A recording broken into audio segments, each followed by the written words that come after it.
இன்றைக்கி நம்ம 10 நிமிஷத்தில் செய்யக்கூடிய ஒரு டேஸ்டியான அல்வா ரெசிபி தான் பார்க்க போகிறோம். அதுக்கு ஒரு கடாய் எடுத்துக்கோங்க. அதில் 1 கப் கார்ன்ஃப்ளவர் சேர்த்துக்கோங்க. கூடவே 3 கப் தேங்காய் பால் சேர்த்துக்கோங்க. நான் முத பால் 2 பால் ரெண்டும் மிக்ஸ் பண்ணிட்டு தான் சேர்த்துருக்கேன். 2 கப் சர்க்கரை, 2 ஏலக்காவை இடிச்சிட்டு சேர்த்துக்கோங்க. இப்போ இதை நல்லா கலந்து கொடுத்துட்டு அடுப்பு ஆன் பண்ணி மீடியம் ஃப்ளேமில் வச்சுட்டு மிக்ஸ் பண்ணி கொடுத்துட்டே இருங்க. 2-3 நிமிஷத்தில் நல்லா கெட்டியாகி வரும்.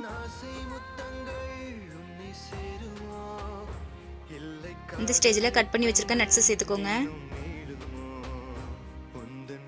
இப்போ இதை மிக்ஸ் பண்ணி கொடுத்துட்டு 1 டேபிள் ஸ்பூன் நெய் சேர்த்துக்கோங்க.